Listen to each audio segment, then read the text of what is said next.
मुझे आपका टेक चाहिए हेमंत जी। क्या ये सरकार वाकई में ताकतवर नहीं नजर आती? भाई उद्धव ठाकरे भी तो सरकार के मुखिया के तौर पर हैं, लेकिन सलाह मशवरा शरद पवार से करते थे। मुख्यमंत्री एकनाथ शिंदे सलाह मशवरा देवेंद्र फडणवीस से कर लेंगे। 2.5 साल की सरकार है, चुनावों में फिर जाएगी पार्टी। क्या आपको लगता है कमजोर है सरकार, जैसे सावंत जी कह रहे हैं? मुझे ऐसा लगता है कि पूरा का पूरा रिमोट कंट्रोल देवेंद्र जी का होगा। जिस तरीके से वो बात कर रहे थे Eknath Shinde ji, he was so obliged, BJP ने इतना ओब्लाइज किया उनको कि पूरा उनके बॉडी लैंग्वेज में दिख रहा था वो है। 2.5 साल पहले शिवसेना और बाद में बीजेपी का मुख्यमंत्री होगा, ऐसी बात तय हुई थी। ऐसा उद्धव जी ने कहा था, देवेंद्र जी बता रहे थे कि ऐसी कोई बात तय नहीं हुई थी। अगर बात तय नहीं हुई थी तो 2.5 साल के बाद एकनाथ शिंदे जी को, वो शिवसेना ही है, वो बोलते हैं कि हमारी शिवसेना है, तो उनको मुख्यमंत्री करने की जरूरत क्या थी? वो जरूरत इसलिए है कि जो इनकी रियल शिवसेना है और ठाकरे मुक्त शिवसेना करनी है। एम्बिशन ये है कि ठाकरे मुक्त शिवसेना करनी है, क्योंकि ठाकरे के पास प्रादेशिक अस्मिता है, आइडेंटिटी है और हिंदुत्व दोनों पे उनका क्लेम है। और मेरा हिंदुत्व अलग है, बीजेपी का हिंदुत्व अलग है, वो बोलते रहते थे 1 साल 2 साल उसके पहले भी।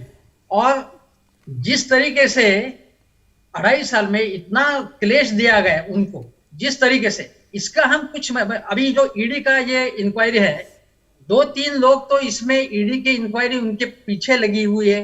अभी किरीट सोमैया इसके बारे में क्या बोलेंगे? जो संजय राठौड़ जिन पे बहुत गंभीर चार्ज था, वो अगर इस खेमे में है तो उसका स्वागत कैसे करते हैं? लेकिन मुझे देसाई जी, मुझे एक बात बताएं। आपने जो बात बोली, मैं उस बात को पकड़कर आगे बढ़ती हूँ। आपने कहा कि ठाकरे मुक्त शिवसेना बीजेपी के एजेंडे में था, तो उद्धव ठाकरे शिवसेना को जोड़कर क्यों नहीं रख पाए? आज सबसे बड़ी हार अगर किसी की हुई है बतौर पार्टी के मुखिया, उद्धव ठाकरे की हार हुई है। सरकार तो ये वाकई में आनी है, जानी है, लेकिन अगर शिवसेना की ताकत नहीं रहेगी, उद्धव ठाकरे की ताकत नहीं रहेगी, तो आने वाले चुनावों में किसके दम पर लड़ेंगे? अगर एकनाथ शिंदे जी का विरोध था, उनको कबूल नहीं था ये महाआघाड़ी में जाना, तो वो गए कैसे? मिनिस्टर बने, वहां सारे फायदे उसमें उन्हें मिले। थाना डिस्ट्रिक्ट में उनके डिपार्टमेंट की तरफ से 11,000 करोड़ के प्रोजेक्ट दिए गए, फंड्स दिए, रिलीज किए गए। ये सब हुआ ना उद्धव जी के गवर्नमेंट में। ठीक है, आपका सीधा आरोप ये है कि ये मौके पर चौका, ये मौके पर चौका। ठीक। उस वक्त 2.5 साल में एक भी स्टेटमेंट उनका नहीं है कि ये हिंदुत्व हमारा अलग है, हम कैसे इस खेमे में चाहती थी, उसमें वो कामयाब रही। और दूसरा, आपने कहा कि शिंदे की ये महत्वाकांक्षा थी, उन्होंने मौके पर चौका लगाया। और चौका,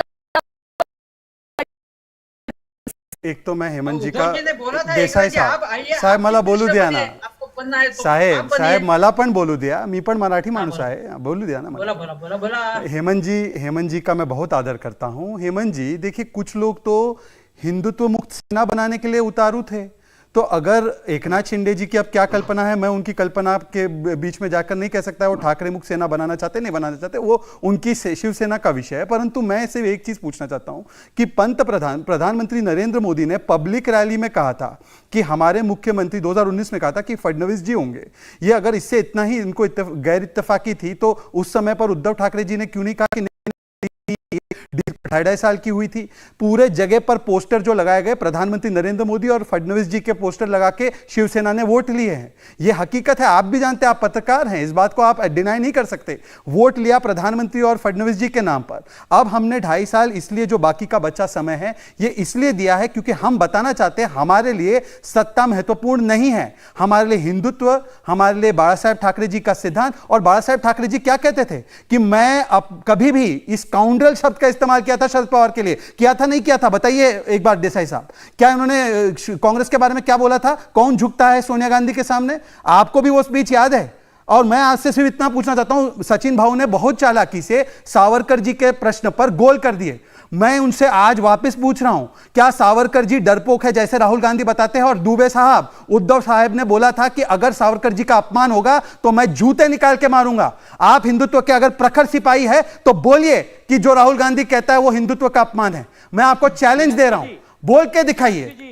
आप लोग स्टैंड नहीं ले पाते और फिर आप कहते हैं हिंदुत्व की बात आप करेंगे। आनंद दुबे इस पर जवाब देंगे, फिर मैं श्रीवास्तव जी आपके पास आ रही हूँ। पंडित अटल बिहारी वाजपेयी जी कहते थे, सावरकर मतलब तेज, सावरकर मतलब सूर्य, सावरकर मतलब आस, सावरकर मतलब विश्वास। उन वीर सावरकर को भारत रत्न इतने आज करीब करीब 8 साल हो गए। मीनाक्षी जी, पूछे शहजाद को क्यों देरी हो रही है? मैं बताता हूं। हम अगर केंद्र में होते जरूर देते, लेकिन हम केंद्र में नहीं है मेरे आनंद भाई। जी, दो फैसले जो 2 फैसले आपने लिए, संभाजी नगर वाला, उस्मानाबाद का नाम बदलने वाला, आखिरी दिन में क्यों लिए? हमने लिए ना, आखिरी दिन में क्यों लिए फैसला लिया था सर? आखिरी दिन में क्यों लिए? हमने 96 में फैसला लिया था, लेकिन कुछ लोग कोर्ट में चले गए। उसके बाद हमारी सरकार चली गई, 15 साल कांग्रेस एनसीपी रही, फिर देवेंद्र जी मुख्यमंत्री बने, उन्होंने नहीं लिया। हम जैसे ही 2.5 साल पूरा कर रहे थे, हमने लिया।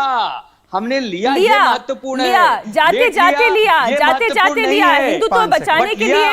ये पूछा जाए, देखिए ये मेरा सवाल नहीं है, ये महाराष्ट्र की जनता का सवाल है सर। महाराष्ट्र की जनता हैरान है और कांग्रेस नाराज है, वर्षा गायकवाड़ निकली थी ना कैबिनेट मीटिंग से बाहर, वो फाइल लेने गई थी। सुनिए सावंत जी, उस्मानाबाद का नाम बदलना, औरंगाबाद का नाम बदलना, नाराज थी ना कांग्रेस? नाराज है या नहीं कांग्रेस, ये बताएं। मैं एक बहुत महत्वपूर्ण चीज दिखाऊंगा। छोटी सी बात नहीं, पहले सावंत जी का मैं इसका रिएक्शन दूं। देखिए, पहले तो ये मैं कहना चाहता हूं कि कैबिनेट मीटिंग में ये निर्णय हुआ है तो तीनों पार्टियों ने मिलकर ये निर्णय लिया है, तो इसमें नाराज होने की कोई बात नहीं। दूसरी ओर मैं ये प्रश्न जरूर पूछना चाहूंगा भारतीय जनता पार्टी से, जो मांग करी थी लगातार कि जो संभाजी नगर नाम या औरंगाबाद का बदलकर संभाजी नगर नाम दे, तो अब वो ये जो हो चुका है, महाराष्ट्र विकास आघाड़ी सरकार ने निर्णय लिया है, तो बिहार में जो औरंगाबाद जिला है उसका नाम कब बदलेंगे? ठीक है, चलिए चर्चा नहीं करते। ठीक, इस पर जवाब दे दें तो ये मुद्दा आ जाता है, लेकिन जहां सत्ता में तो वहां तो करना चाहिए। मैं इसका जवाब देना चाहता हूँ। हाँ, दूसरा मुद्दा मीनाक्षी जी, एक और मुद्दा है, छोटा 4 लोग वर्सेस 1 है। कोई बात नहीं। लोगों ने जब सरकार स्थापन की थी। हाँ, बोले सावंत जी। मीनाक्षी जी सुनिए, ऐसा है कि सावरकर ये विषय कॉमन मिनिमम प्रोग्राम का नहीं था। हमारे विचारों में भेद था, इसमें कोई दो राय नहीं है। शिवसेना अलग विचारधारा की पार्टी है, कांग्रेस अलग विचारधारा की पार्टी है, लेकिन हम लोग आए थे, उसका कारण था कि भारतीय जनता पार्टी इस देश के लोकतंत्र के लिए बड़ा खतरा बन चुकी है। अब मैं सावरकर के बारे में ही बात करना चाहता हूं। निश्चित तौर पर हमारे कुछ विचार अलग होंगे। क्या भारतीय जनता पार्टी सावरकर के विचार पर चलती है? तो उन्होंने जो गो के बारे में जिस तरह से अभी पूरे देश भर में इन्होंने माहौल तैयार किया, गोवा में कुछ अलग बोलते हैं, अरुणाचल में कुछ अलग बोलेंगे और देश भर में अलग बोलेंगे, तो सावरकर के विचारों के ऊपर क्यों नहीं चलते? ठीक है। इंडिया टीवी हर वक्त हर जगह डाउनलोड करने के लिए सर्च करें India TV news Google play store या ऐप स्टोर पर।